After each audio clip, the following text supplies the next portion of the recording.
Wow, what a good job. Thank you all very much for all those involved in putting that together for us.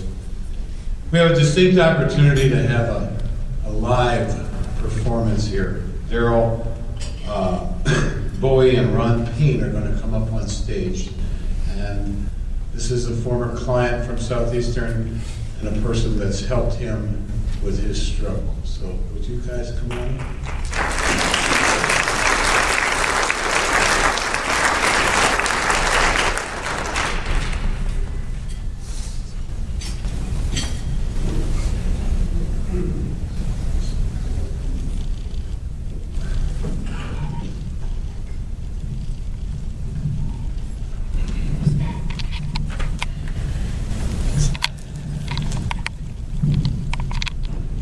Good morning, everyone.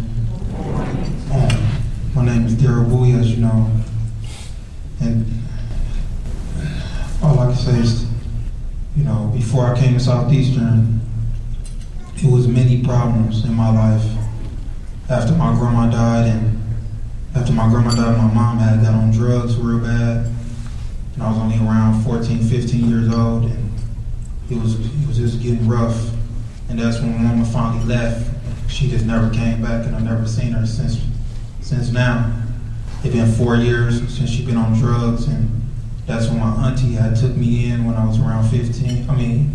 My auntie took me in when I was around 14, 15 years old, and I was having problems with her. I felt that she wasn't treating me right. She wasn't treating me fairly like she was treating her kids.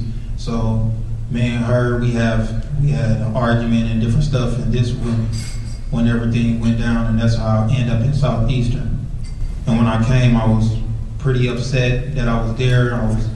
My mom was just so much on me, and it was just, I just wanted to hurt somebody. I was just thinking really negative. I wasn't even thinking at all. It was just, I could just do anything. Anybody said something bad to me, I would just, go off or whatever. But I didn't keep that mindset. I just kept my mind clear.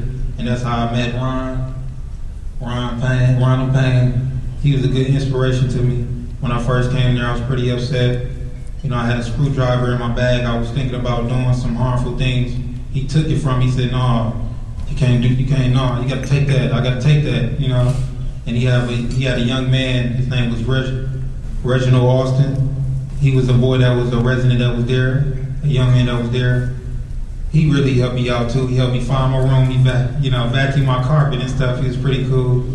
So, and that's how I ended up in Southeastern. And Ron really talked to me about how just keep a clear mind. You can't let the past keep you standing in one spot. You got to keep moving forward and keep your mind clear. Stay in school. Just at the time I was in middle school, when all this was happening, I was just too young to be going through it. That's how I felt. I felt I was just too young to be going through the things that I'm going through. And I just let Ron take it from there, Yeah, these are similar stories that that's constantly coming through the door at Rolling Stone.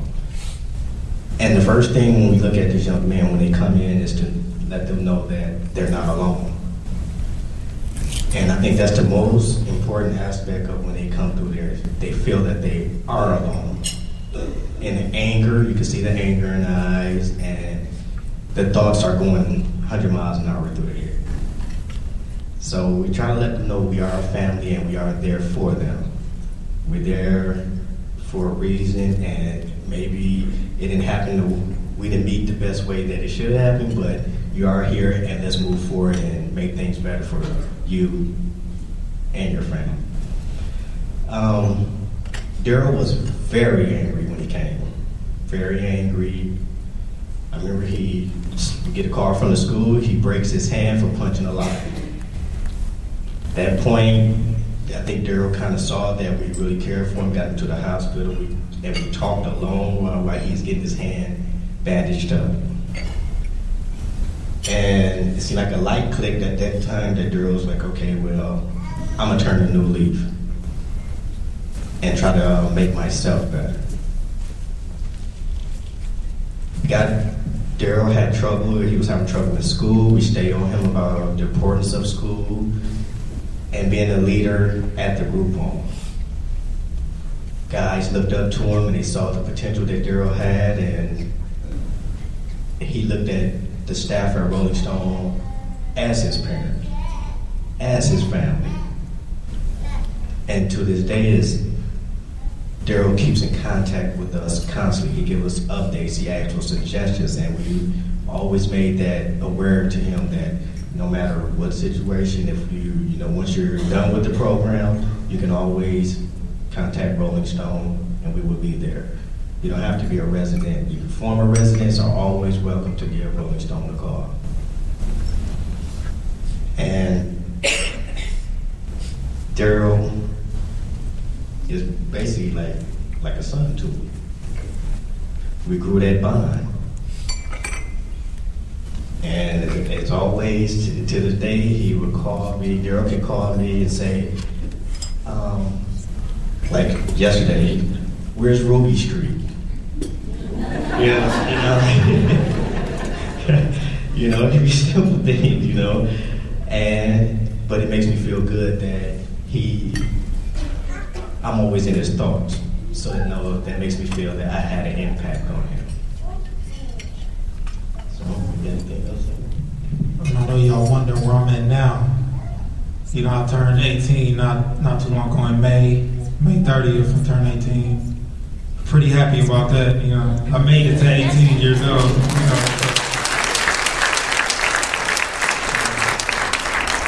And like I said, I thank Ron and I thank Southeastern. That's what I really think, and where my life is at, and what made me a man is when I had my daughter, my first daughter, and she ain't here right now, but my daughter, she really changed my life. It made me skip.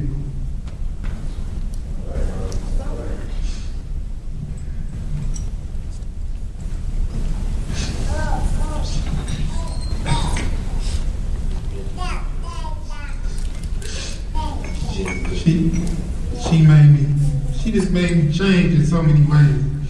And now, to make everything sure, I have a job with a weatherization company, and I went for a training. It's supposed to have been for a year and a half, but it went for 9 months.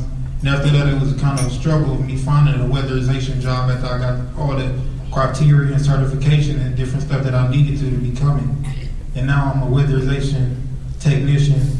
And I'm gonna start working at Guaranteed Bank in Oak Creek. So I have 2 jobs now, and I live out in West Dallas. And I'm doing pretty good for myself. What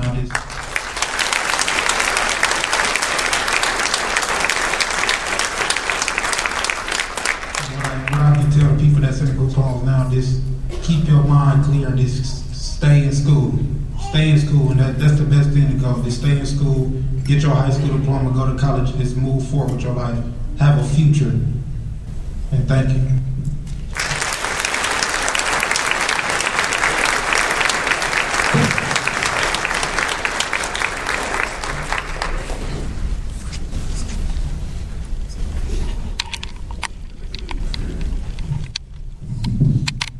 Darrell Ron, can't thank you enough.